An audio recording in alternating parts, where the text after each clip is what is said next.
Hey, it's the Sportz Nutz, y'all. And look, Matt is here. As always.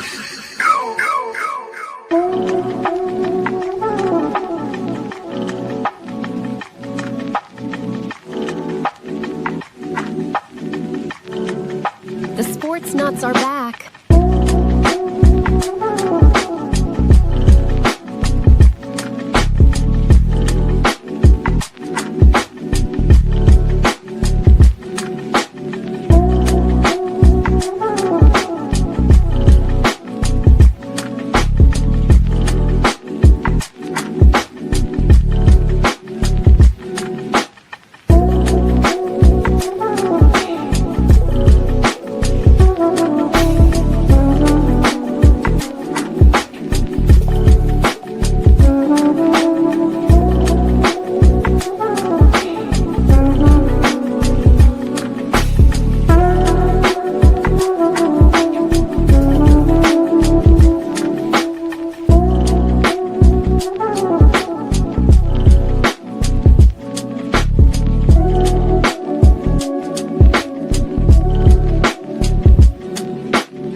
You are now listening to the Sportz Nutz. You know, Matt, I gotta say, every time I hear that intro, I'm like, man, this is banging. This is what's up. Hey, man, I love the introduction. Every year because better and better, baby. I love the introductions. It's the best. Hey, aloha, everybody. Yes, we are doing a little special episode tonight. We have a really big guest coming on, and that's kind of why you see Shane's wearing the aloha shirt, and I just said aloha to you because we have a little Hawaiian lingo. Yes, we are definitely beyond thrilled, though, that everybody who is listening to us on 95.5 KFCE, TigerNation.live, and the other 8 radio stations, plus our international audience in the now 45 other countries we're in. Thank you guys so much. It really does mean the world to us that you guys come. Real quick, let's give a special shout out to our good friend Bobby at Kalama's Cuisine. If you live in the Oahu region on Hawaii and you're interested in someone catering for your corporate events or family outings, please send me an email at brandonkeeleronradio@gmail.com and then we'll get you in touch with Bobby. Really excited. Thank you to him for being our paying sponsor as well. We are very excited. And yes, look, our good friend Brian Kajiyama has chimed in, said cool opener. And a good friend of mine, Chris, is also tuned in. And then look, yes, today is May Day in Hawaii.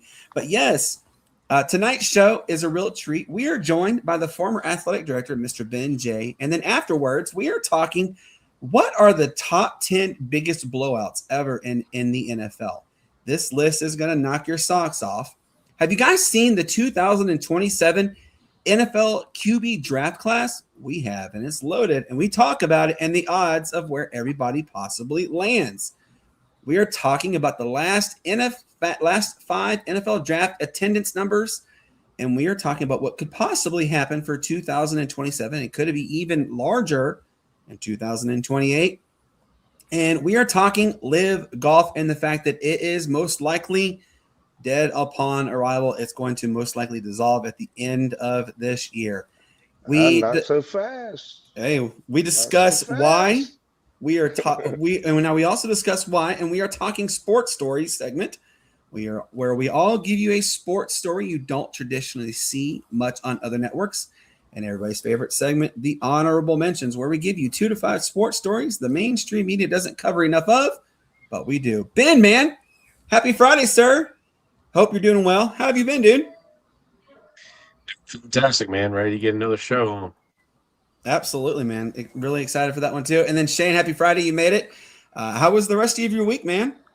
Oh, man. The rest of the week, it was great. We had a full moon last night, and then get up this morning at like 5 o'clock and think that you're late for work because you see that much light out there for the first time in a couple mornings. It was a little different, but definitely, man, ready to be done with the work week, ready for the weekend, ready for tonight's show. Got a little bit of traveling to do tomorrow, but hey, man, I had to be here for tonight. So it's going to be a pain tomorrow, but it's definitely going to be worth it, man. I'm really excited to have Mr. Ben J on with us. And look, our friend Jerry just called us the A team. I love it. Oh my God, y'all! Look who is sitting beside me. Well, in theory, beside me. God, Matt is here. You know, Matt is the man who sits there and says, "Oh, I'm going to be posting regularly on social media and everything." Matt, how are you doing, man? Good to see you. Finally, glad to see you decided to make it.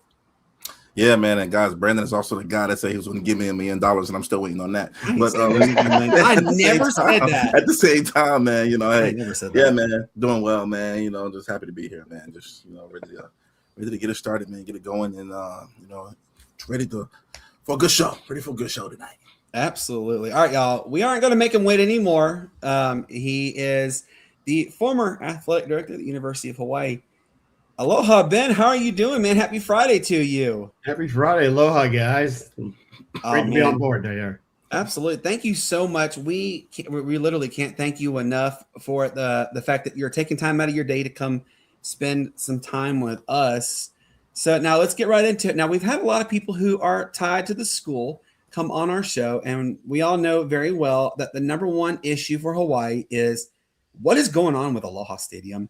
You know, it's starting to finally be demolished. Of course, it's going to take, I feel like inchworms go faster than what they're doing with demolishing Aloha Stadium, and obvious for reasons. But what are your thoughts on why it has taken this long to finally get the stadium start to be torn down, and B, come to an agreement with new Aloha Stadium District?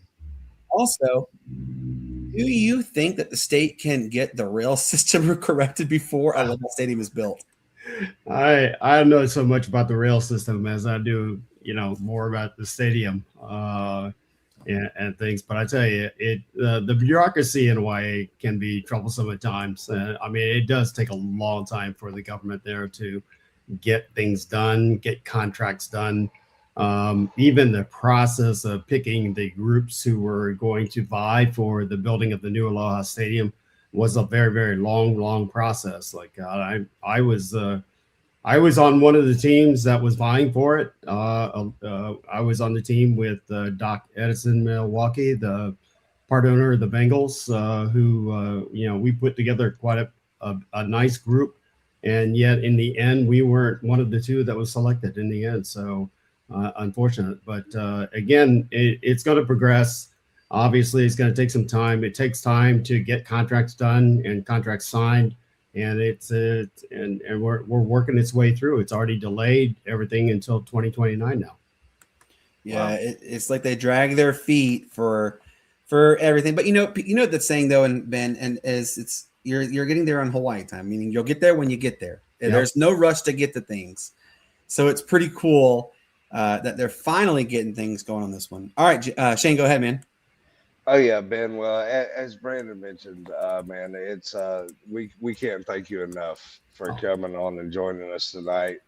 It's really an honor to have somebody of your stature that's been in collegiate athletics for as long as you have, and in many facets of the game. And in doing research for tonight, we could sit here and probably talk to you for about 4 hours on the different things that you've done with collegiate athletics. But, I know our fans and listeners and everybody out there kind of wants to know, just a little bit about your journey and what brought you to where you're sitting at today. Well, it's been a long journey. It's been 40 years in sports and 2 years doing nonprofit work. I spent 32 years in college athletics, making my way from Little Fairfield University to the Pac-10 Conference to Ohio State, then to Hawaii. After Hawaii, though, I took a break to spend more time with my kids, quite frankly. and I was consulting for that year before returning to an athletic directorship at Academy of Art in San Francisco. My kids wanted to get back to California because that's where they were born. Shifted to the executive directorship of NorCal Soccer, which is the third largest youth soccer organization in the country. And then my friend Dan Butterly, commissioner at the Big West Conference, came calling and was looking for somebody to help him, really kind of redo and change the Big West Conference and under his leadership. And we did. We did that for a couple of years. Subsequently, I left to become executive director of US Bank Stadium in Minnesota. But then, my family came calling. My mom needed more help. And so I left that position at US Bank Stadium to come home and take care of mom. And while I was here in Columbus, I met some people at a place called WARM, Westville Area Resource Ministry. And it's the largest suburban food pantry here in Westville and in Central Ohio. And I spent about a little over a year and a half there, like that, helping them with their organization before I finally retired. 42 years is long enough, and everything. And Ling and I are looking forward to enjoying the rest of life. Ain't nothing wrong with that. You definitely have. Yeah. You're a man of many hats, that's for sure, man. I can tell you, my dad mentioned it today. He said, you ought to be young and be able to be retired and do all the stuff you want to do, and then when you get older, just go ahead and work then. Yeah, we did. It's been great. I mean, it's been a great career. I no doubt. I've done a lot of things, built a lot of things, constructed a lot of things. It's just. But it's time. Ling and I, matter of fact, just came back from 2 weeks in Rome. We just had a heck of a time, just enjoying ourselves, spending quality time, just my wife and I, and no kids, no nothing. Just that's the best. Yeah, living the dream. That's right. Matt, go ahead, man. Hey, Ben, first of all, like Brandon and Shane alluded to, man, we appreciate you coming here, man, and taking the time out of your busy day. But I'm going to kind of switch gears a bit and go back to during your time or your tenure at Hawaii. As we know, Hawaii presents unique geographic and financial challenges. So how did you approach building a competitive athletic program while dealing with things like travel costs and recruiting limitations? Yeah, Matt, it's really tough there. You're walking into probably one of the toughest athletic director jobs in the country. And that was something that Gene Smith and I talked about quite often, and things. But I really felt like going in there and I could really make a difference. And as we took a look at things, we are taking a look at our how short we are on the revenue side. Ticket revenue was not as high as I'd want them to be. But we were dealing with an aging stadium in Aloha Stadium. We did not have the revenue rights that a normal college football team would have, and things. All we had was ticket sales. We received no concessions, no parking, no apparel, none of that. And so we had to struggle with the ticket sales. And that's not a great deal. And I certainly hope that University of Hawaii in this new rendition of the new Aloha Stadium gets a better deal, because I tell you, the department was really in desperate need of building additional revenues. We did a good job in terms of sponsorships. My associate AD John did a great job of getting us sponsorship wise about as high as it's been. And things, but it's still taking more. And plus you're trying to win on the football field. Unfortunately, when I came in, it was the second year of Norm Chow's contract, but Norm and I got along really well. I mean, we looked to the future as to how to build the program, what we needed to do. Unfortunately, we got off to a 1-11 start, and that didn't help, and things, but. There is a side story to Hawaii and Ohio State that I got to tell you guys. Nobody knows really. and everything. But I'll get to it. Hey, before I go to Ben, we have a question from yours and mine's mutual friend, Brian Kajiyama. Coming from such a rich program like Ohio State, what surprised you the most when you first started as AD here in Hawaii, besides our lack of funding? I think the thing that surprised me was the condition of the athletic facilities. I was really surprised when I walked in.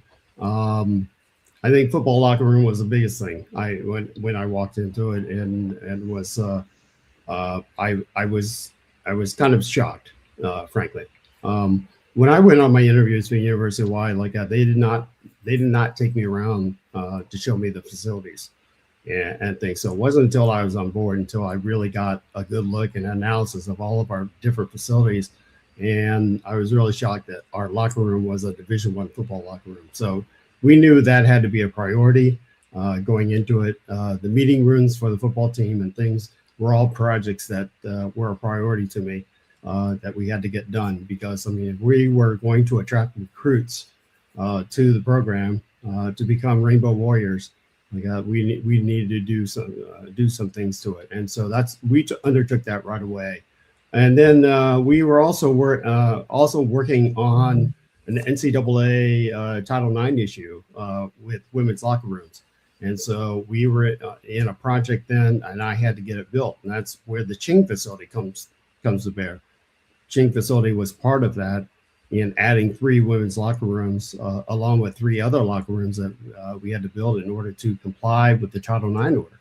So right away off the bat, there were things I had to deal with right off.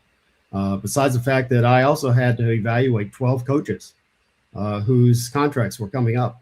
And so I had to take a year to evaluate them as well as to who was going to remain on the staff.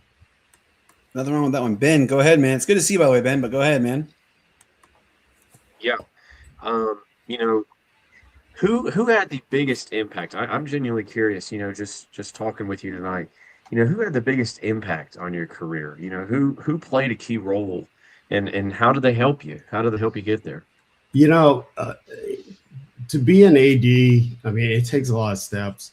It takes a lot of experience in a number of different areas. And throughout my career, I was able to get that kind of experience. I was able to work and wear like 6 different hats and be responsible for those things. And so it started in baseball, where minor league baseball is great. It allows you to be responsible for 5 or 6 areas, and everything. Continued into college athletics, and I was overseeing quite a few different areas throughout my athletics career. So, when I got to Ohio State, it was actually my first time in doing some real construction.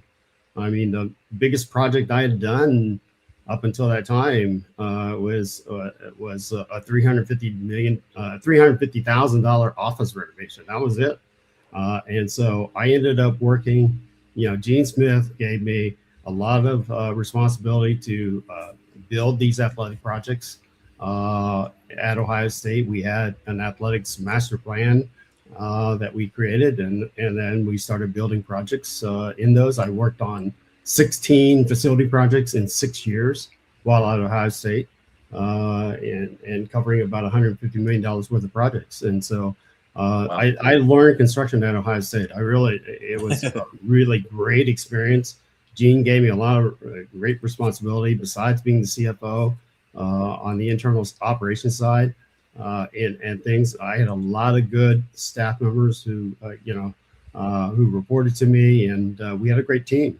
And those are the kinds of things that you build upon. I mean, it was like I utilized some of that in going to Hawaii, and that when we were working on the locker room project, the meeting room project, we had to put on a new roof on the Sand Sheriff Center at the time, and so there was a lot of projects like that. And it took people, and it started with Tom Hansen at the Pac-10, who really kind of like one of my early mentors, and then of course Gene Smith at Ohio State. But I also had outside mentors too as well. Bob Bodine down in Plano, Texas, like that. He's been a great mentor of mine. And these people bring you under their wing, and they bring you along, and they really help you progress as an executive. Ben, now you are a big component for NIL, but not using public funds, obviously. We know that Hawaii, like you've mentioned, they are sort of at a disadvantage because of the location, the isolation, and the fact that this is a true mid-major program. We've talked extensively about our thoughts on NIL. I personally am not a fan of it. I believe that NIL should be used to pay for the entire college tuition and living expenses, not to go buy, cars that cost 90% more than the entire the NCAA's coaching staff makes, and just for one car. But what do you think that the state needs to do or is going to do to get with the times and invest in the entire athletic program as a whole with NIL and even with the transfer portal? Well, as you stated, though, I'm not a big fan of NIL in terms of the way it's being done right now. But again, that's been forced upon us by the courts. And we could go hours and hours in talking about, what the courts and did to the NCAA and all that stuff, and then where we got to today. Unfortunately, we're dealing with what we have left out of these court decisions. And with NIL deals like that, I felt the NCAA could have done more in terms of regulating how these NIL deals could be done. I just think they just didn't act fast enough. And so I'm not a big proponent of the university going to the legislature and asking for millions of dollars for NIL like that. I know the current athletic director probably differs from me and disagrees, but I really felt that we at the university have not done enough to extend ourselves into Asia and Australia and seeking business deals and collaboration deals, I think, over in those countries. I always felt, even way back then, that we could be recruiting athletes from Asia and helping to populate some of our rosters. And then I know their families would be very interested in their kids getting a education from an American university. And so I always felt that we have underutilized our abilities to go over to Asia, to Korea, to China, to Japan, even go down to Australia to find more money in terms of revenue sponsorships and things. And also, I think visibility for the University of Hawaii, for their kids to be able to come there for an education and take advantage of the research that the university has been doing, some great research that the university has been doing that a lot of people don't realize that they're doing. And so I think that would have been my preference in terms of going over there and seeking out new revenue opportunities. Just to be clear, you let everybody know you were the one that facilitated having UH play Cal in Australia, correct? No, that came after me. That was Dave. Okay, making sure, yeah, because I remember extensively the amount of coverage that transpired with regards to the fact that UH was playing in Australia, which was still a pretty cool experience. And this as well. We saw that the fruit of the loins has continued to expand, obviously with Kensei Matsuzawa getting the Tokyo Toe getting his recognition. Now he plays for the NFL. So we know that it's broadening out the right way. Shane, he started right down the road from me here at Hocking College. Oh, nice. So that's where he was. He literally 45 minutes down the road here. His story is a pretty unique story, and I love it. Shane, go ahead, man. Oh yeah, all full circle, as you could say. But Ben, it's a true honor to have you on, and especially as you said, 42 years in the collegiate athletic business, of all facets. I'm a numbers guy. So I particularly enjoyed a lot of the articles that Brandon sent and stuff for in preparation for tonight. Generally enjoyed that.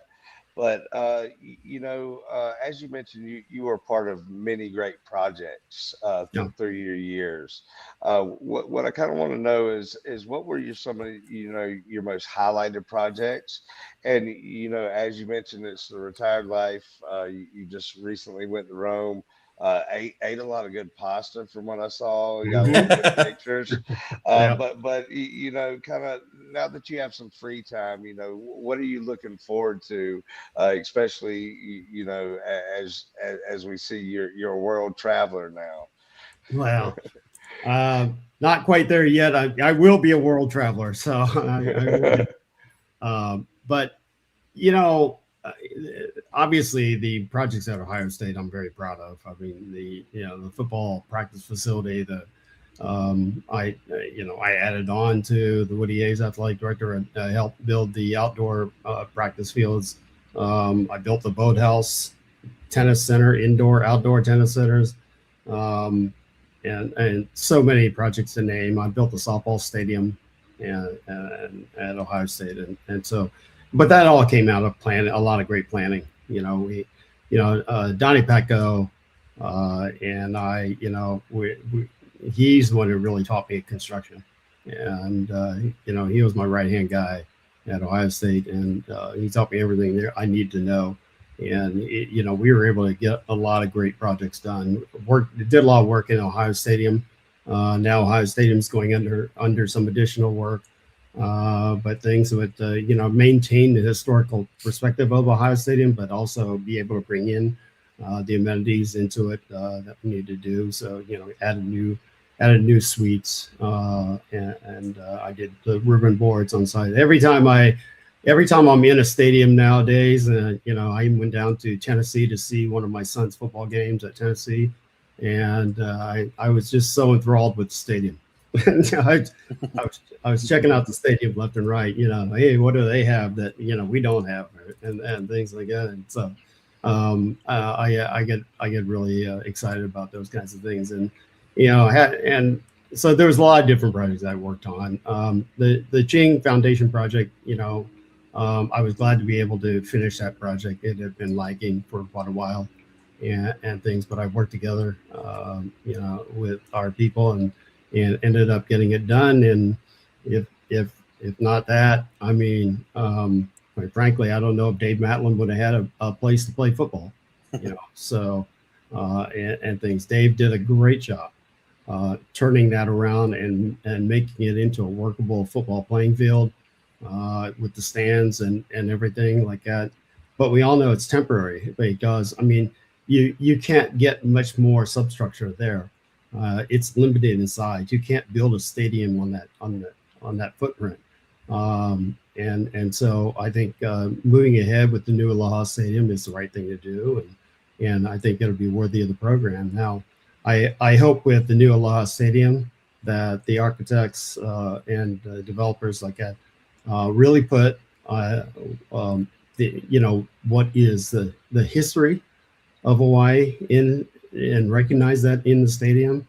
I think the traditions, the customs, and things ought to be honored, and then physically, I hope they leave enough room to have a big enough field to put not only football but also put an international size soccer field in it. You don't want to underbuild this thing like a. I see in the schematics that they're building this so that they can add on later on, which is what we've always been talking about. 30,000 seats was the original start, with the ability to add on later on, which was always the idea. Absolutely, Matt. Go ahead, man. Yeah. Ben. Hey, Ben. So, from your perspective, kind of let us know what separates successful athletic departments from those that consistently struggle. And this is beyond just wins and losses. I think you really have to have an idea of a plan. I think the thing that you have going in is you're evaluating what you have to work with, in that's everything from your facilities to your ability to raise money, to ability, to even all the way down to your staff.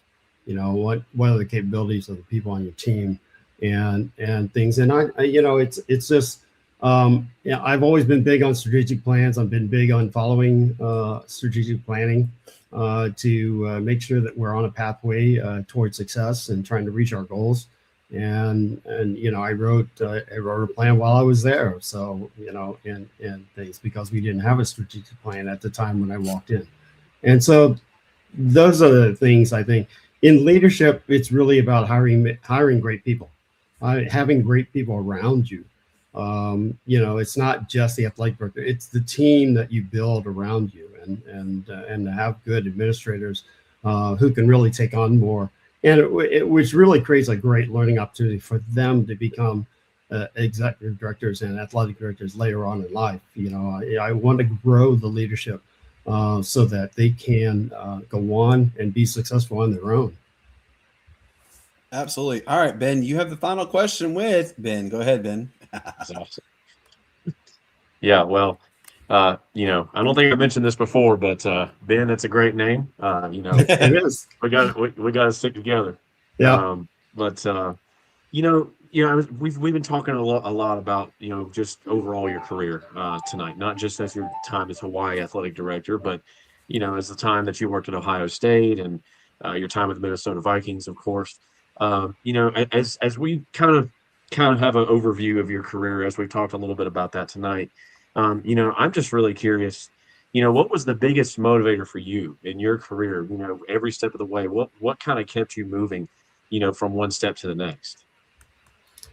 Funny as it is, and it sounds old hat, but it's really like you eventually want to leave a place better than what you found when you first come in, and things. So there are always things to improve, and I think that's how I always kind of led it. I always made sure that I really had great people around me, make sure that we were able to grow together as a team, because we have a lot of goals to accomplish and be able to resolve like that. And but some of those battles aren't their battles. Some of those battles are the AD's battles that you have to go out and do in the community and with the legislature. And that's why I found myself quite a bit spending a lot of time with the legislature, educating them about how Division I athletics works, what were our conditions at the time, and what were the kinds of needs that we had, and everything. But we were able to get a little bit of help to be able to get new revise our athletic training room, enlarge it a bit.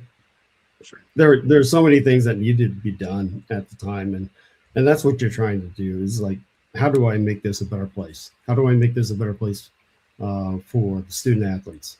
Because it is the student athletes why we're there. And it is all those kids that we are there to take care of, that we're in charge of, and to make sure that they have a great 4-year experience, no matter what university that you're at. And that was true at Ohio. That was true at Fairfield University. It was true at Ohio State. It was true, at Hawaii. It's make sure that the student athletes have the best experience that they can while they're there at the university. So I think putting all that together is the reason what we try to do as athletic directors every day is to make those things happen. His name is Ben Jay. He is the former athletic director of the University of Hawaii. Ben, before I let you go, can you let everybody know what is on your docket for the next adventures that you're going to partake in life? Oh, wow. Now, obviously, we can do long on that, but just kind of let everybody know real quick. You did say you're a man of many travels. Yeah, it's been funny because I've been trying to figure out this retirement thing. It's just and I mean, actually being retired, not really. I saw a friend of mine yesterday from the media who had retired, but then when I saw him yesterday at a meeting, he told me, he says, "Oh yeah, I'm like working 3 jobs." Like, I said, "Why? You're supposed to be retired." It's like, why are you doing that? And I'm just trying to figure out what it is I want to do. I mean, I think I do have a Substack place where I'm writing articles, but that's really been a precursor to writing 2 books. So I'm interested in writing 2 books before Wow. I leave this earth. And one about my when, times. when you get them done, let us know. Yeah, well, I want to get them done there and everything, because the behind the scenes stuff that you experience when you're in athletics, there's so many great stories, and some of my friends will absolutely know some of those stories. But I mean, there's so many behind the scenes things. And so, if you will, for Brandon, will you let me tell this one story? Yeah, go ahead. Seriously, Go ahead. Okay. Indulge. the floor is Okay. yours. All right. Well, I was saving this for the book. But while I was with Gene Smith at Ohio State, we had just come off a pretty bad football season. Urban Meyer was hired, brought in, and things. Urban turns the program around. I mean, we go 12-0 in 2012. We go 12-0, and but we can't play in a bowl game because we have a bowl ban because of Tattoo Gate and those things. So Gene calls me in and asks me, he says, "Hey, you still got contacts in Hawaii?" And I said, "Yeah, I do." I said, the interim athletic director like that is a friend of mine. He used to be the AD at St. Mary's. And I said, call him up. I said, they have one more game left against South Alabama. And I think Hawaii was paying South Alabama $400,000 as their deal. Tell them that we'll pay South Alabama's $400,000, and then we'll come over to Hawaii and play Hawaii. So Ohio State versus Hawaii for the last game of the season over there. We'll pay our own way, everything. They don't have to pay us anything like that, and we'll pay South Alabama off. I contacted my friend in the athletic department, and you got to remember, this is Norm's first year there, and they came back and he said, no, we want to play the South Alabama game, and so we have to say no to you. So I could have had Ohio State playing in Hawaii. That would have been a treat. Yeah, at the end of 2012, because that would have been permissible. Like that, we wouldn't have violated a bowl ban or things like that. But it would have been an interesting game. Oh, absolutely. Yeah. Wow. Well, Ben, thank you. Seriously, it's always good to see you again, man. It's been a very long time, but we're going to have you on again later on. And until the meantime, man, please tell your wife thank you so much for letting us borrow you for the time we did, man. And I want you to have a fantastic weekend, okay? All right. Appreciate it, guys. Aloha to you, man. Appreciate Thank you, it. man. It was a privilege. Right. Guys, that was so cool to talk to him. I mean, like, just think about that for a second. The amount of stories he could tell you is phenomenal. So thank you again to Ben J for coming on our show. All right, so let's get going on this. What do you guys think are the top 10 blowouts ever in the NFL? Well, I'm so glad you asked that question because I happen to have the slide right here. Let me turn the banner off so you can see all the names on there. So we're looking at this list. Obviously, we see the number one there is when Chicago, as Matt likes to so famously say, mollywop the stew at everybody. But this is the top 10 list of the biggest blowouts ever in NFL history. So Matt, looking at this list, which ones stand out to you most? Obviously, there's one on there that you and I know. Well, we don't know because we weren't alive, but we know our team's on there. It's this team right here in 1976. But which ones stand out to you most? Obviously, man, you got to look at all of the ones that have a zero on the other side of them, man. The fact that you're able to keep a professional team full of grown men, big individuals, man, on the offensive side, and they can't kick a field goal. That's I remember a lot of back in the day, field goals were kind of obsolete. Still 0 points to not give up any points. That has to be an elite defense, man. And then you go ahead and look at some of these scores here, man. Number 7, New England and Tennessee. Excuse me. Was that the Tennessee team that had Chris Johnson on it? Oh my gosh! Or did he come the next 2009. year? gosh. 2009. Wow. Yeah, you're just looking at those, man. I mean, juice, the 2012, the Seahawks versus the Cardinals. I think that's the same Seahawk team that Beast Mode was on when they ran through the Saints. So kudos to them for that year. But yeah, man, the Falcons in 76, 59-0. Pretty much any team that was able to any team that couldn't score or kick a field goal, man. That's the one I'm looking at because I'm looking at how elite that other defense was. The Browns to the Steelers. Oh my gosh. Yeah, I figured that was when I was hoping one of you guys was going to point that out. Be like, wow, that's crazy for it's the Browns out of all teams. And they probably still had a losing season that year. Oh, that's so bad to say that. What's stand out to you, Shane? What games stand out to you on this list? Well, I look at this list, and of course that Seahawks Cardinals game stands out because I really don't remember it. As far as the game goes, and you think that I should, but I remember that Patriots Tennessee game, and it was, as Matt likes to say, a mollywhopping to start with and finish with all together. One that I'm surprised not to see on this list, of course, me being a Carolina fan, is that Super Bowl blunder that they had where they completely just wet the bed on that one. And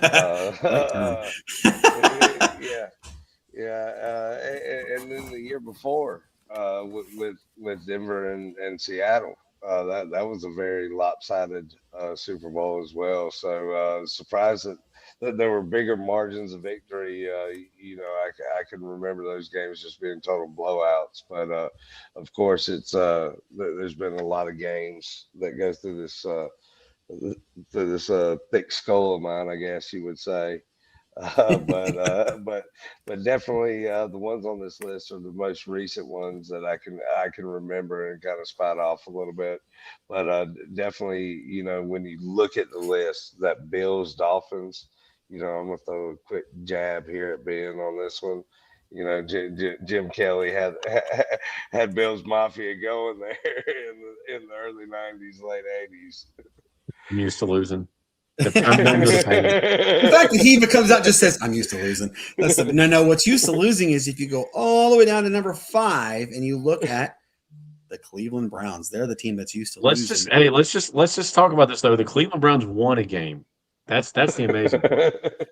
Well, remember also though, you still can tout those as no one has ever done what you guys have done. You went undefeated the entire season plus the playoffs. Right. That was way before I was born, but hey, it's our claim to fame. That's right. What did you think about that list, though, Ben? Like you see some of these teams on here, and you're thinking, "Wow." I mean, you saw Matt's reaction, like, "Wow, this team got lost that bad." I mean, we can go look at number 10, and we know the Dallas Cowboys are synonymous with choking all the time. But what stands out to you the most on this list? I'm most surprised about the Chicago Bears and Redskins at the top. I mean, I know that's I know y'all are going to say, "Well, it's the easy one. It's number 1." Listen. How do you beat a team? How does a team lose in the professional league, no less, in the NFL, 73-0? You mean to tell me? 40s. It was the 40s. I don't care. Even more so. That's an absolute destruction. Even more so because back then, was passing even invented yet? No. Like, I mean, when did Washington become a team? I could see it if it was like the most horrific secondary of all time versus a great passing offense. But we're talking about 1940, for instance. There's no passing back then. Well, it's like every snap was to the house. Like every snap they ran to the house. Yeah. Whoever that running back was probably had like 400 yards. I'm thinking this might be Washington's like one of their first seasons, so they're just getting into the league, and there wasn't a whole lot of like we thought that the payroll and everything, salary cap was bad now. There was no salary cap back then, but nobody got paid the way they got paid now. Yeah. They probably got paid $10. There were only like 2 or 3 teams paying though at that time. Yeah. Everybody else was like working at the factory by day, football, half by night, and you had to hurry up and finish because not everybody had lights on their stadiums. Everybody played football to stay in shape for baseball back then. That's pretty fair assessment on that one. Absolutely. folks, we are going to move on to the next subject. You guys would love to hear your thoughts on those top 10 blowouts of all time. All right, so did you guys happen to take a look at the 2027 NFL quarterback draft class? Because if you haven't, it's stacked. It's loaded. This is literally not all. There's a bunch more, but I mean, just look at this for a second. There's a lot of big names on this list. Can you give? I'm going to start with you, Ben, because you're the youngest one on the crew. But I would love to know your thoughts on this draft class with the quarterbacks. Has the potential to be the best of all time. Now, I know we look at that on paper, and it's easy to say that now. I mean, for all we know, we're looking at 10 busts right here. But I'd say there's a very real possibility that at least 5 or 6 of these guys are going to be perennial Pro Bowlers. I'm kind of hoping my Miami Dolphins, they've already released some way too early mock drafts, and they have already got us picking Jeremiah Smith in the top 3. I wouldn't hate it, but I'm not sold on Malik Willis yet. I would love to get Arch or Dante. That's who I really want. Wouldn't mind saying as well. I mean, just saying, take your pick. Take your pick, man. Just saying. You know what I mean? I think there's a legit possibility that not only do you see 5 or 6 Pro Bowlers perennially, but I think there's a very real possibility that maybe even 3 of those guys turn out to be Hall of Famers. I think, which I don't know if that's ever happened. And I think this time next year you will see a record amount of quarterbacks taken in the first. I think there will be at least 6, if not more.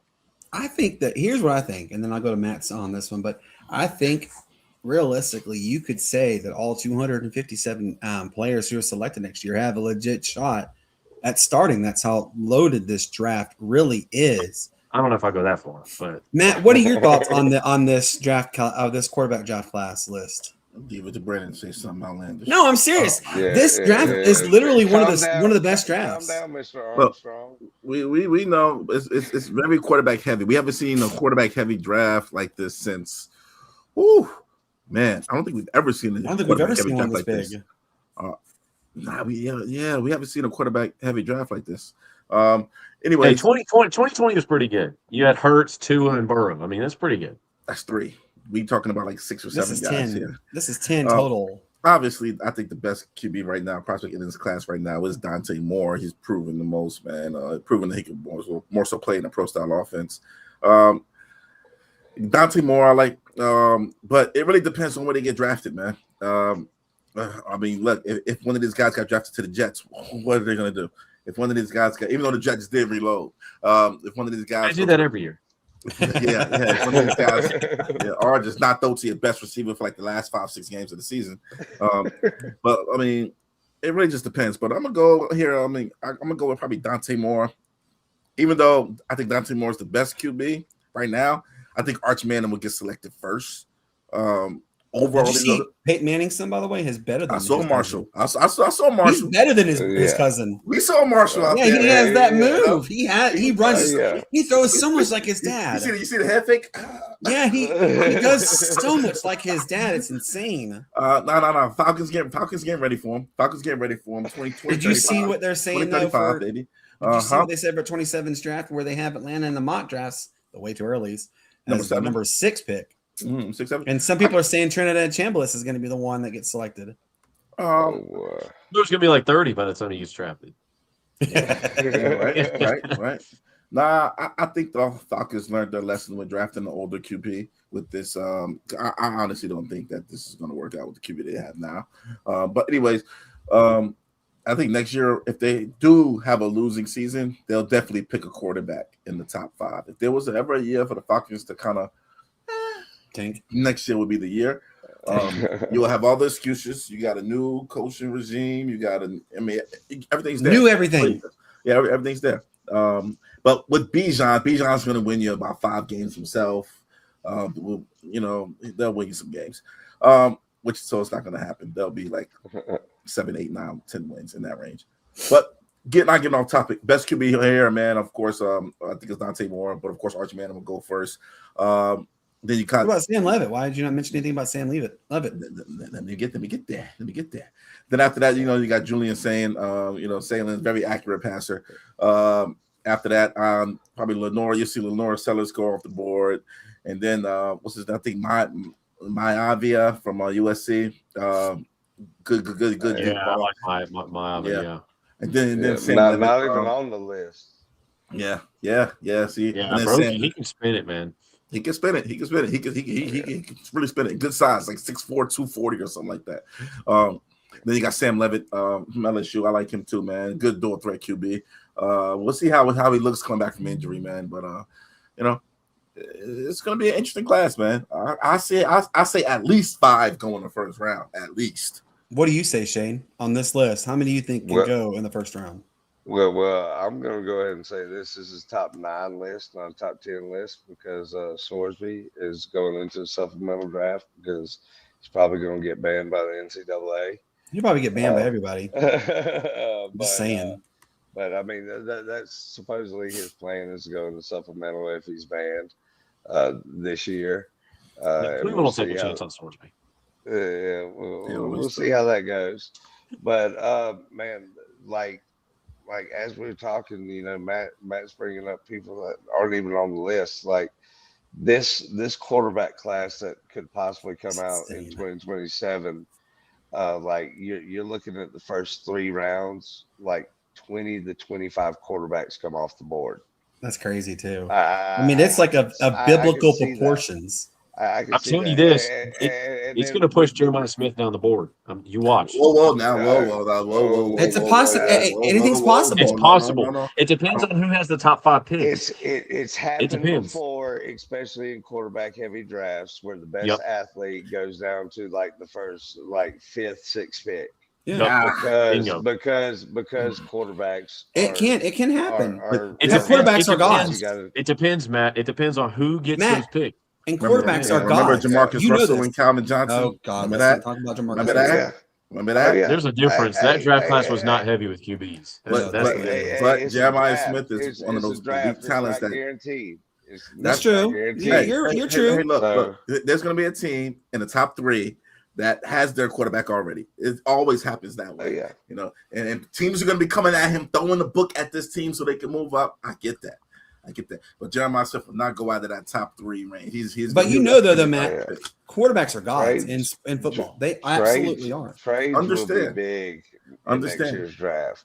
Trades will be real big. Oh yeah. Because watch, the teams that are going to be at the bottom are going to have their QBs set already. They're going to have we're going to have a record number of QBs, and we're going to have a record number of trades in the top 10. Both. I can see that happen. Absolutely. Go ahead, mark it down. Ben said it here on the Sportz Nutz.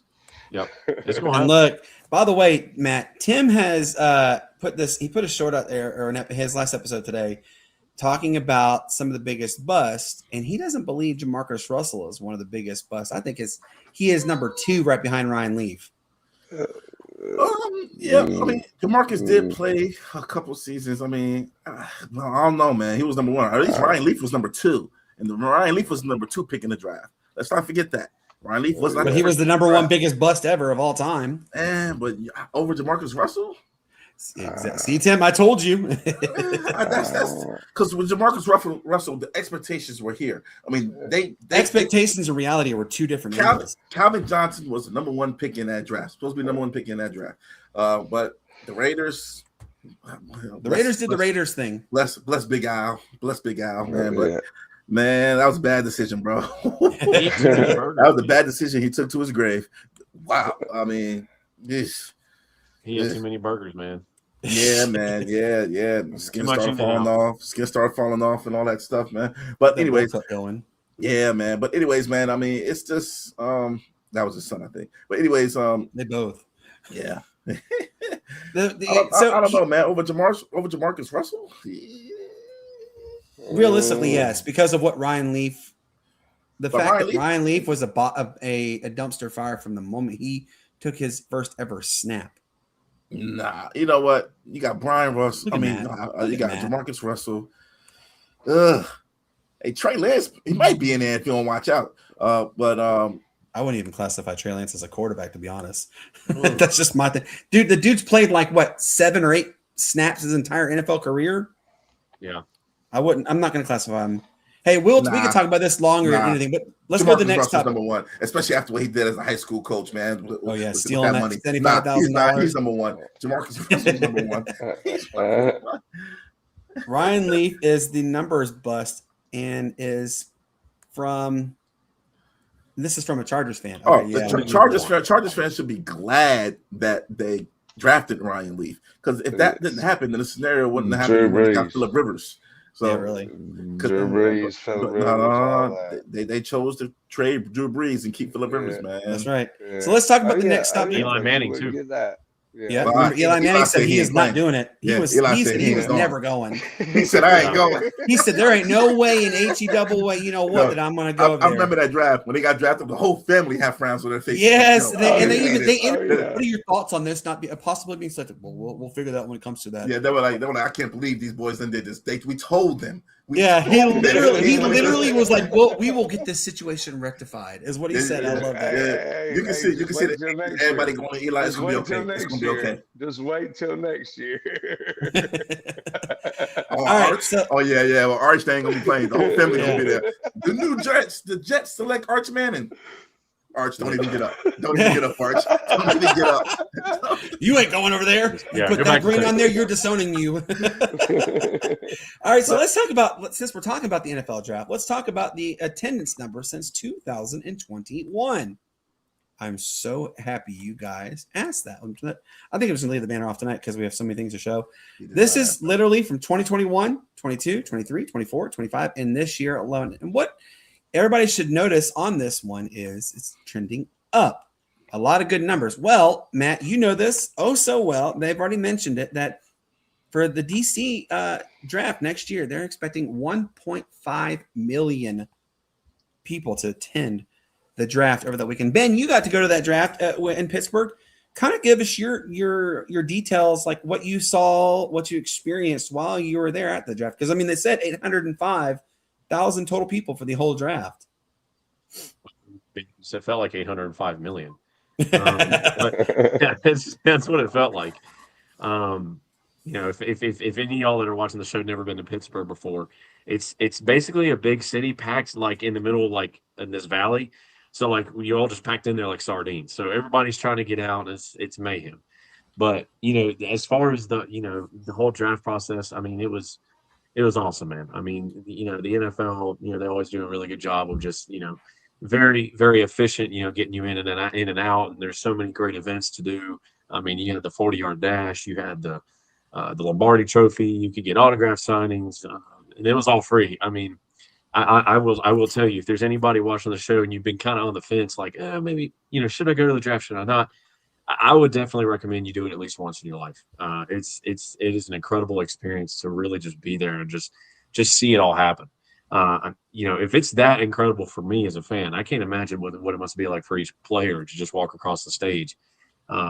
Unreal. I definitely would recommend going at least once. And I will say, Brandon, if we go as a team next year, if it's really going to be that many people, we might ought to get there like midnight the night before and just pitch a tent out there if we want to have a decent view. I'm telling you. It's going to be a lot of fun. We definitely will. The Sportz Nutz will be there. We were going to talk about a subject, but because of time, we're going to talk. We have that saved for Monday's episode, and it's with regards to live golf. So now we're going to talk about everybody's. This is called the Sports Story segment, where all of us are going to give you a sports story to talk about. So the first one is Shane. Shane, give us your sports story. As you kind of mentioned earlier tonight with our special guest Ben Jay, which of course you've seen the backgrounds kind of changing up, kind of highlighting everybody in some spots there in Hawaii there in honor of Ben Jay on. But you talk about NIL. I want to talk about how NIL has changed college basketball and the NBA draft. Only 76 players entered the NBA draft from the NCAA this year. That's down last year from 106, I do believe. I believe the height of everything was, let's see where my notes in. Let's see. In 2021, there were 363 players that entered the NBA draft. This is the lowest number of players from the NCAA that have declared for the draft since 2003. And does anybody remember the 2003 draft? Matt? Matt does. I do. I mean, Explain it to us, Matt. No, no, you got that LeBron. was- LeBron was number 1. Milicic number Yeah. 2. Melo number 3. Wade, Bosh. I mean, yeah. So that was right before the one and done process that the NCAA came out with as well. What? 2004. 2004 was the last high school class. Yeah. So Dwight Howard right draft. before, Yeah. but right before that, you know that kind of changed the game, and so that's the lowest number since then. And you had the greats coming out in high school, which plenty of these players that are playing right now in college basketball are greats in high school and could go to the NBA. Like Cooper Flies. Yeah. I mean, he did have his own shoe deal in high school and had to go back from that when he went to Duke because he had to go. But you know, that's an argument for another time. But just kind of wanted to kind of highlight that story on kind of how NIL, like a lot more college basketball players are staying at those schools or transferring to other schools to pursue money because it's not really guaranteed with the limited number of spots that the NBA has for the players. I like it. I agree. Matt, what is your sports story that you'd like to share with everybody? And if you say anything about last night's game, I'm going to remove you off the screen. It is about last night's game. Okay. Well, ladies and gentlemen, with that being said, He please say stole thank it. you for Matt. No, We no, appreciate no, you, no, Matt. no, Good no. night. No. I gotta get this off my chest, man. Because Please don't. This was terrible. I mean, honestly, It was man, beyond terrible. yeah, I am disgusted. I'm sick. Quite Fire frankly, I am Quinn. embarrassed for the Atlanta Hawks. Fire Quinn. Yes. No. I gotta say that. You know what we witnessed against the Knicks was not a professional basketball team. That was an That was eighth a- grade team. Public execution. That was an eighth grade team decided to say, I want to play. At one point in the first half, they were down 60-19. Yeah, it was You bad. know who else was down 60-19? Nobody. The Toon Squad versus the Monstars in Space Jam. They were You down would say 60-19. that You know? in the early And 90s. that is fact. That is fact. I saw that. That is fact. That is fact.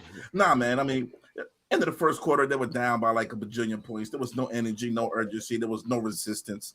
The second quarter came, and the Hawks were just like, you know what? Let's pack it in early.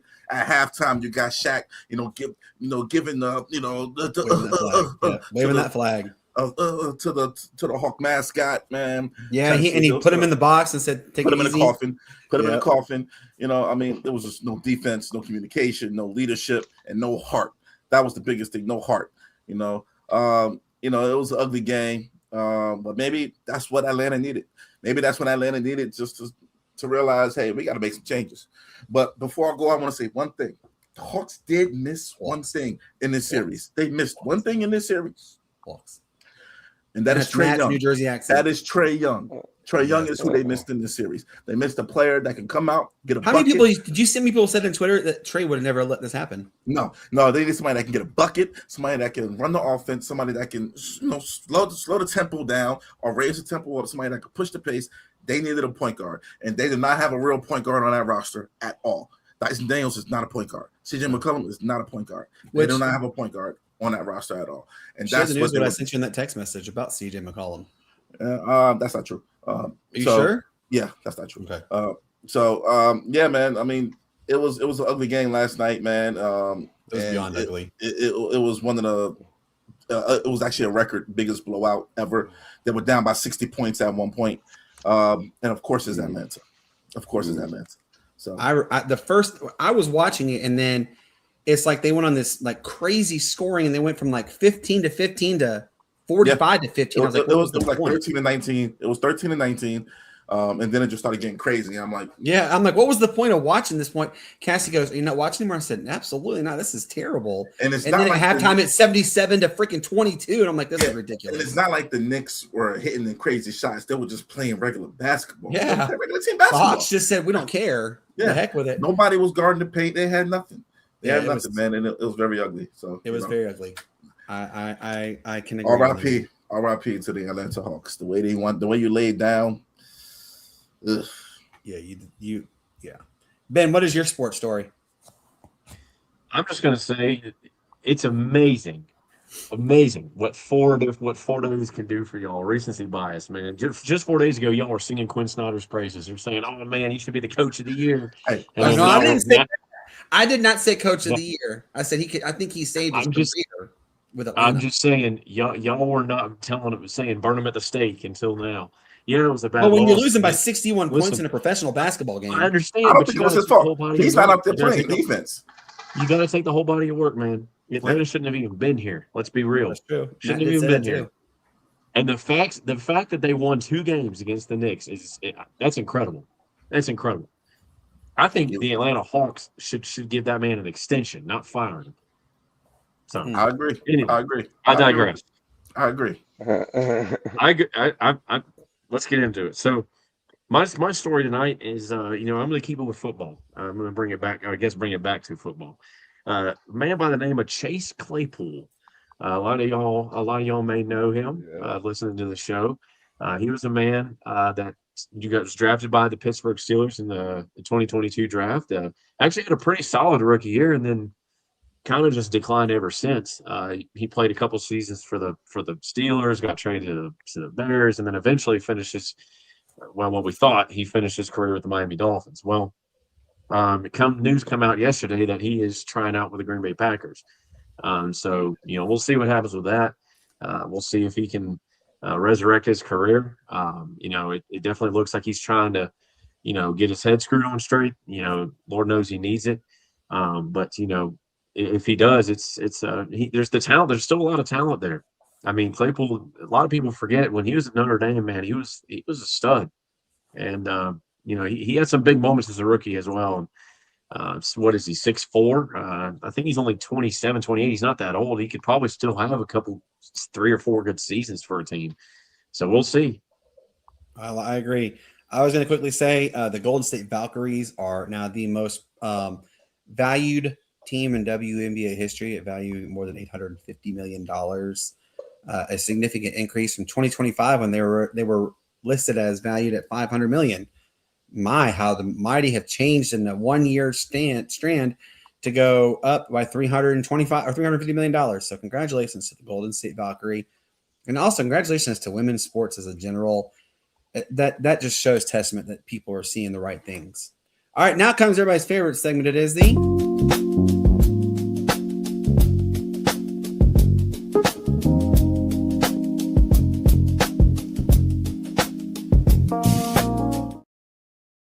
Yes, it is the honorable mentions where we give you 2 to 5 sports stories that the mainstream media doesn't cover enough of, but we do because we are the Sportz Nuts, and it's literally in our DNA that we love all sports. My first honorable mention goes out to Texas Rio Grande Valley baseball.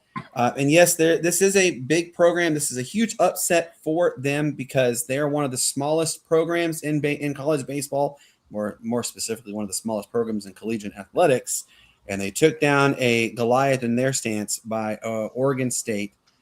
Shout out goes out to Texas Rio Grande Valley. Remember, we had them on our show too, so this is a big move for them. All right, Shane, give us your first honorable mention. Well, my first honorable mention is going to go out to Charlotte Hornets. One of their players missed out on an award because of the name basis and first pick overall kind of deal. We'll argue that, and we'll argue that at another time. But Rookie of the year. Diamante was named NBA's Hustle Player of the Year, which is an award that's actually not voted on by anybody. It's actual by stats based and rankings. So he won that. So shout out to Diamante and that young Hornet squad. Although one Mr. Khan missed out on the Rookie of the Year trophy. At least another trophy's coming back for that young squad, and we'll see them next year, and we'll see how they do. Bite your tongue, Matt. Matt, speaking of you, give us your first honorable mention. Got a lot to I say, know bro. what you want to say, Matt, but just bite your tongue. So, All right. give us your first honorable mention, please, sir. I'm gonna let it ride. You know, shout out to Cooper Flag, by the way. But Deserved it. nothing. Cooper Flag deserved that. Exactly. Wasn't even close. Nothing. Oh, You know, not. It wasn't even close. Anyway, I think it was better in every statistical category. Who said Oh that? man. Anyway. I mean, we talk about this man dropped 50 points. Dropping 50 points. In limited minutes. Oh my gosh. okay. Oh my gosh. So, what's your first honorable mention, Matt? All right, man. Nothing. I mean, you always got to give respect to a team that realizes their mistakes. So I'm gonna give a shout out to the Indianapolis Colts. They declined the 5th-year option on their quarterback. What's his name? Richardson. Anthony Richardson. Anthony Richardson. Anthony They declined. They will Richardson, not be. They will not be. Yeah. Yeah, Trent Richardson. They will not be picking. But he did. Trent Richardson did play for the Colts. He played for the Colts too. He did play for the Colts. Yeah. Must be a Go Richardson wrong. last Go name. wrong way, Trent. But yeah, they're not picking up his option. So they're gonna probably go in a different direction more than likely. So hopefully Anthony Richardson can study a playbook and be a solid backup in the league. Solid backup for the Canadian Football League, might I add. Ben, give us your first honorable mention. Yeah. I'm gonna keep with football. Makai Lemon. I'm gonna talk about Makai Lemon here for a minute. I'm gonna tell y'all, going back to the draft experience, standing there amongst the crowd when the Eagles traded up in front of the Steelers to take Makai Lemon, it was just a collective. Y'all think it was loud on TV. Being there in the midst of it, man, it was just a collective. Oh, I mean, it was so disappointing because they knew right away. They knew what they were doing. Yeah, it was no debate. Like, yeah, we know they're taking Lemon. Well, here's the interesting thing about Makai Lemon. He's going to be wearing number 9 for the Philadelphia Eagles. You know the last player to wear number 9 for the Eagles was? Folk. His name was Nick Foles. You know what that means to me, ladies and gentlemen? More Super Bowls coming for Philly. And if that's the case, just go ahead and crown Howie Roseman the best GM to ever do it. Hey, you gotta laugh you gotta seriously laugh and tip your cap. I think there's a serious discussion to be had that he may be the best already. Well, look what he Or at did least too. top I mean, he knew how to go underneath, grab what the Steelers said they were getting, no matter what. They said this was who they were getting. It goes under, steals them, and then goes right back and gives all all that they traded back to the Dallas Cowboys. Okay, so what Howie Roseman? I mean, it's not hard. You just draft UGA players on the defensive side of the ball. I mean, He's playing chess. I said it Monday. I'll say it again. He's playing chess. Everybody else is playing checkers. literally draft UGA players on the defensive side of the ball. not saying that's anything to be proud of either, Matt, because they all like to spend time in the Athens Clark County Police. That's the only Because there's nothing else to do out there, Brandon. county police Our department. video game is GTA, by the way. There's nothing to do out there. Love it. I dig it. My second honorable mention goes out to FC Barcelona. Why am I giving a shout out to soccer? This is the renderings for their brand new, and John's going to love seeing this one, their brand new $1.87 billion stadium. It will be the top of the line stadiums in soccer. God, no. A $1.87 billion stadium in soccer is like a $50 billion stadium in NFL standards. It's pretty remarkable. Shane, give us your next honorable mention, please. I'm going to talk about the NL East and a team in the NL East, and that's the Mets. They actually announced that they're standing behind their manager, Carlos Mendoza, amid all the manager firings going on around the league right now.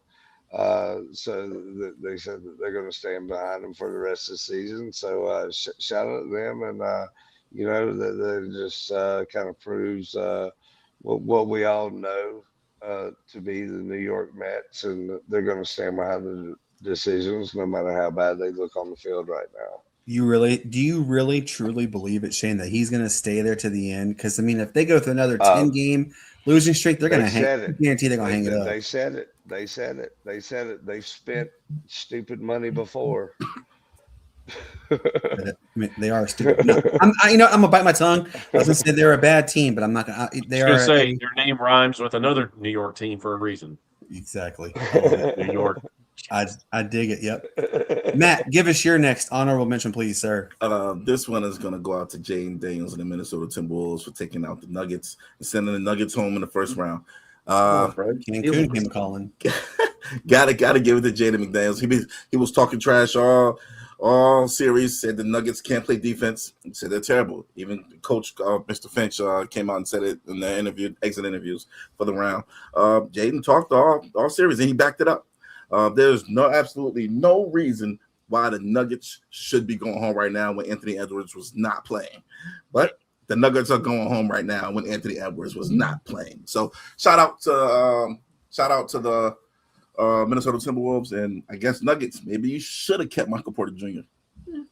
Hey, by the way, Matt, we're about to see an epic upset as well. Orlando is up by 20 over Detroit. Yep, the Orlando Magic look like they're gonna be advancing past the Detroit Pistons. Number 8 beating number 1 seed. What? Yeah. All right, Ben, give us your honorable mention, please.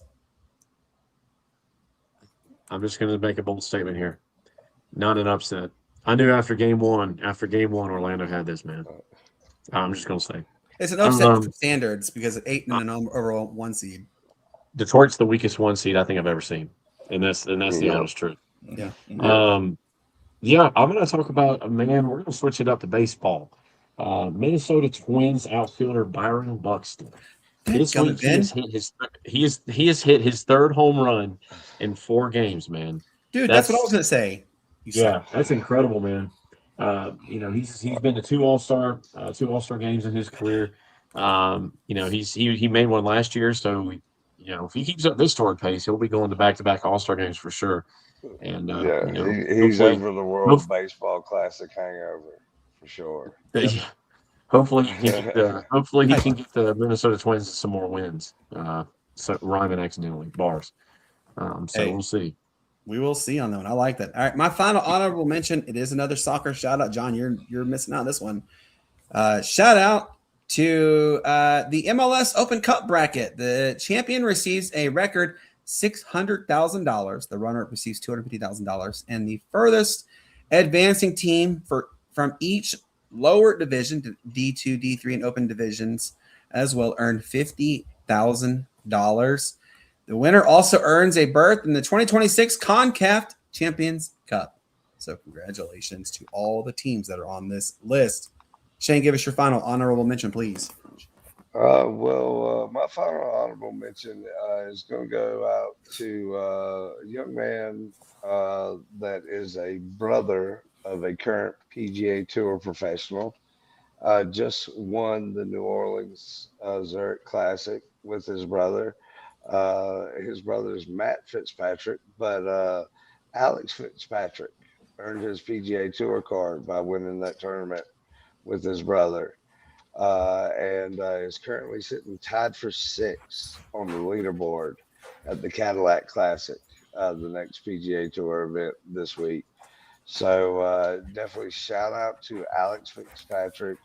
Going through and showing how hard it really is to kind of get your PGA Tour card and be a tour professional. But now that he's got it, he's really showing out in his first event as a PGA professional. So shout out Alex Fitzpatrick. I like it. Ben, give us your final honorable mention, please. We're going to talk a little bit about Victor Wembanyama.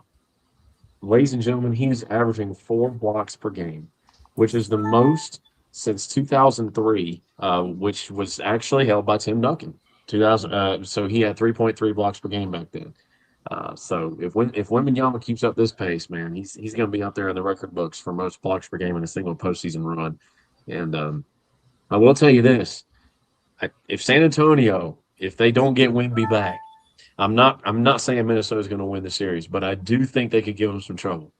And and San Antonio desperately needs him back, especially if Anthony Edwards comes back game 1. Boys, we might see a 7-game series in that series. And that's crazy. He got that concussion the way he did too. I was He like took shocked a when I hard saw fall, it. man. He hit hard. That looked painful.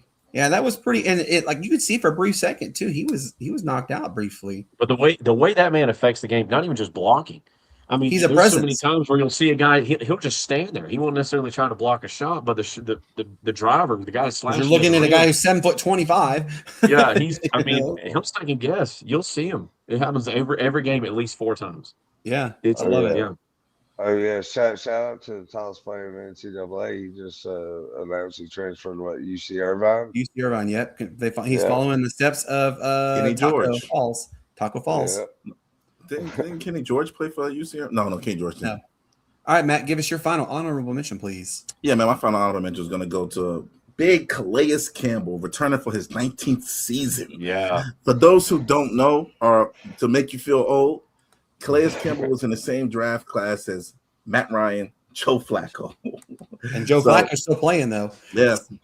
So Hey, Campbell's still a pretty good player, by the way. He's definitely a good Still a president. big boy. Still a big boy, man. Still a big boy. He's a solid player and a playoff piece.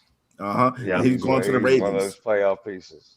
Yeah. Of course he's good. Just let him rest all season. They're going to playoffs. Let him come through and bust some heads in the playoffs. And he'll make a key stop. He'll make a key play.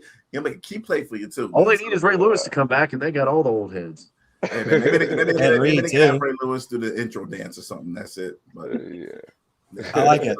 Hey, real quick, we want to give a special shout out to our newest member of the Sportz Nutz Network. He is actually going to be a sports reporter / journalist. He will not be coming on the show at all, but he is going to be reporting for the collegiate and the professional side that we're going to be doing with the websites. He's actually Ben's really good buddy.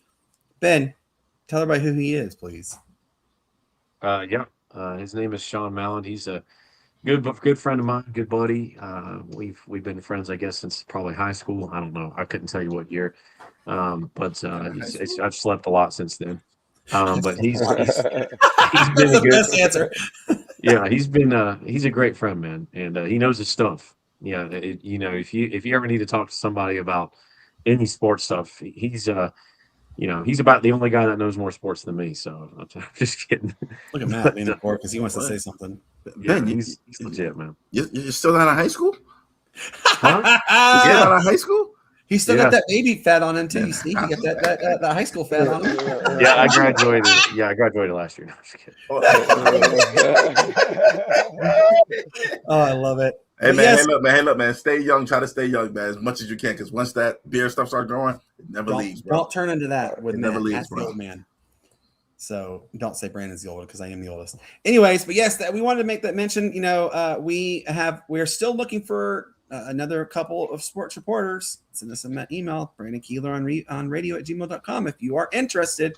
There is strict qualifications though, so we will let you know what those are. But what a great episode. We always have a good fun time with everybody talking about sports. But remember, the poll will be starting up on Monday. It is for the top 4 choices, which Ben, Matt, and Shane will let me know the top 4 for the potential for the new segment idea, permanent segment idea, which 4 that we will choose that we'll put up on the poll, and then you're going to vote for it. And then the winner is the one that gets selected.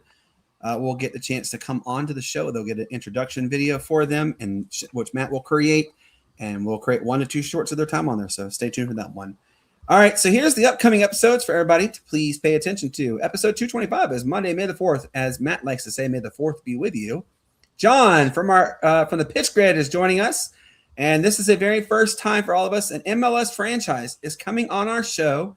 We are very excited about this one. FC Cincinnati, the PA announcer Ethan Hersig is going to join us. So really excited about that one. Wednesday, May the 6th, Bob Lesko, the assistant softball coach for Chatham University, is also going to be joining us. Really excited about that one.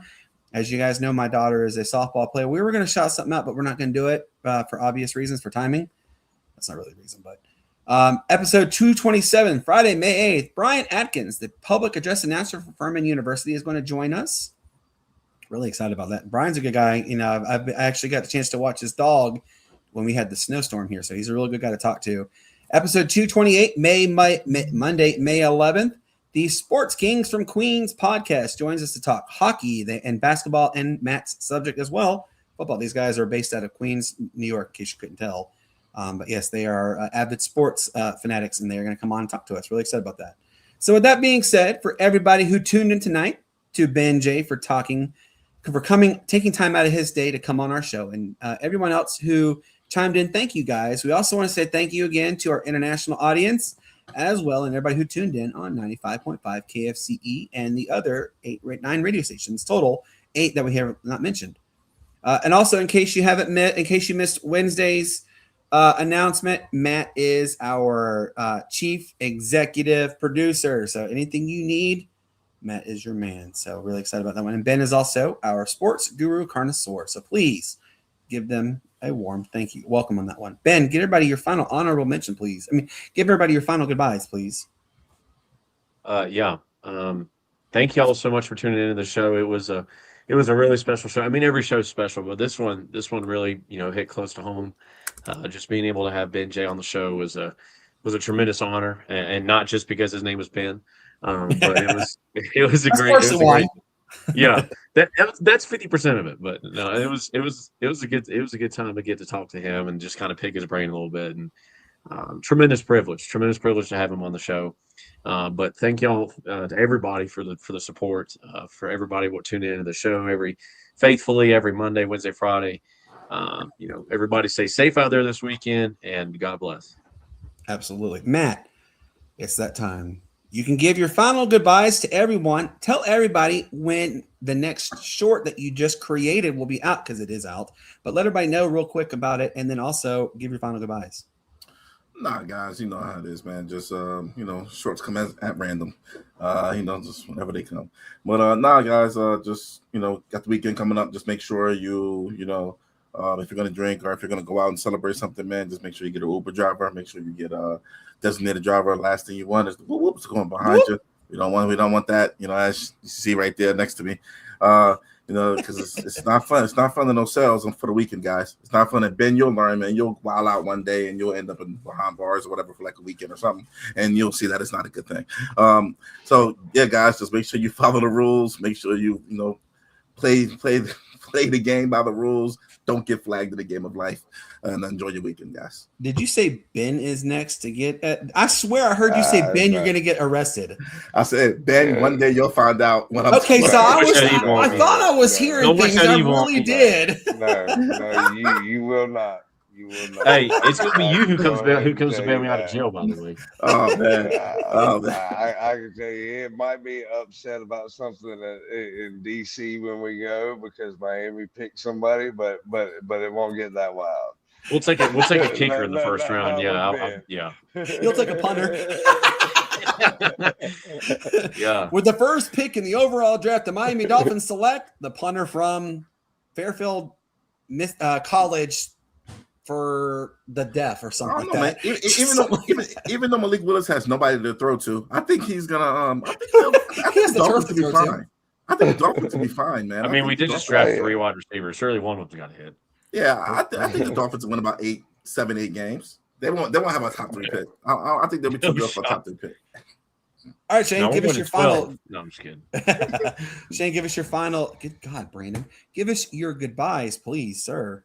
Oh yeah, well, man, once again, I do appreciate everybody's thoughts and prayers out there for me and my family. My little sister going through what she is. Everything levels are she's not coming your up. Little sister. Yeah, she is little. She's taller than you. No, she's not. But okay.